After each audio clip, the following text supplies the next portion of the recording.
Anche in questa 19ª domenica del tempo ordinario continua nel Vangelo secondo Giovanni il discorso sul pane della vita. È la terza domenica che ci viene proposto questo capitolo giovanneo.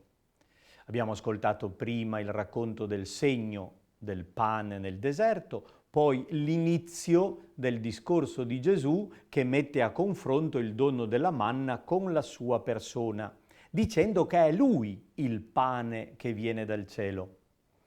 La gente che ascolta mormora, come gli israeliti nel deserto mormoravano contro Mosè, così adesso, dice l'Evangelista, si ripete nel caso di Gesù. Non accettano quello che sta dicendo, lo criticano, lo contestano, conoscono quell'uomo, credono di conoscerlo, hanno l'impressione di sapere da dove viene. Come fa a dire sono disceso dal cielo? Si presenta come il pane disceso dal cielo, mentre sono convinti che lui venga dalla terra. Gesù reagisce con durezza a questa mormorazione e partendo da un'espressione del Salmo, tutti saranno istruiti da Dio, afferma che se non c'è una attrazione del Padre, non è possibile arrivare a Gesù. Non si accoglie il Figlio se non si è docili all'insegnamento del Padre. È un discorso polemico contro la mentalità giudaica che pensava di accogliere la proposta di Dio, ma in realtà di fronte al massimo della proposta divina, che è il Figlio fatto carne, si sono bloccati.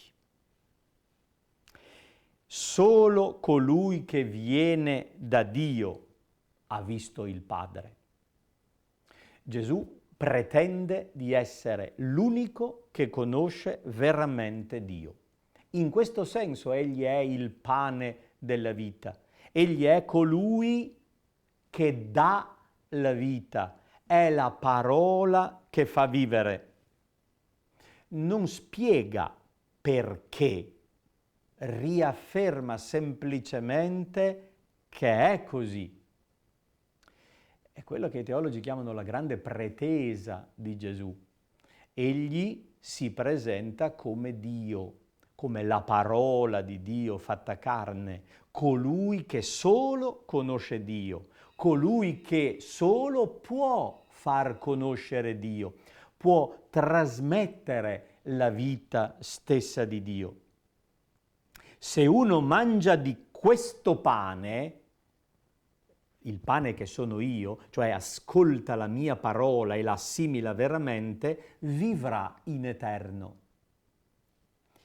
L'ultimo versetto del testo liturgico, il versetto 51, è lo snodo che determina il passaggio dalla prima alla seconda parte del discorso. Il pane che io darò è la mia carne per la vita del mondo. La prima parte del discorso riguardava l'immagine del pane come richiamo della parola. Gesù è pane in quanto parola di Dio che nutre. Da questo momento c'è un passaggio profetico in avanti, la parola diventa carne, il pane di cui si parla è la carne di Cristo. Da questo momento il discorso di Gesù diventa eucaristico, annuncia il dono della Eucaristia.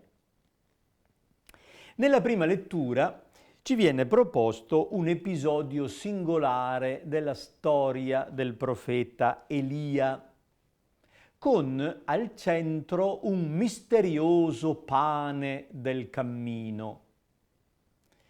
È una immagine che tradizionalmente è stata riletta come figura della Eucaristia. Domenica scorsa abbiamo visto la manna, questa domenica ci è proposto l'episodio in cui Elia stanco, deluso, amareggiato, abbandona tutto. Convinto di essere rimasto l'unico fedele al Signore Dio di Israele, perseguitato dalla regina Jezabele, si inoltra nel deserto e vorrebbe morire, vorrebbe farla finita. Vorrebbe arrivare fino al Sinai, che questa tradizione chiama Oreb, il monte di Dio. Ma si ferma nel deserto, stanco e affamato. Si getta a dormire all'ombra di un cespuglio. La precedente traduzione parlava di un ginepro, l'attuale parla di ginestra, probabilmente non sappiamo che arbusto sia, è un cespuglio, poca cosa che nel deserto può offrire una piccola parvenza di ombra. Elia è stanco, demoralizzato, vorrebbe morire e si addormenta. Ma nella notte ha una sorpresa. Viene svegliato da un angelo che lo invita ad alzarsi e a mangiare. Vede un pane vicino alla sua testa. Non lo ha fatto lui, gli è stato offerto. È un segno misterioso, un pane che gli viene donato dall'alto perché abbia la forza di affrontare il lungo cammino. Torna una seconda volta l'angelo del Signore, tocca Elia, lo sveglia. Alzati, mangia, perché troppo lungo è il cammino per te. Elia obbedisce, si alzò, mangiò, bevve e il narratore teologico conclude: con la forza di quel cibo camminò per 40 giorni e 40 notti finché giunse al monte di Dio, l'Oreb.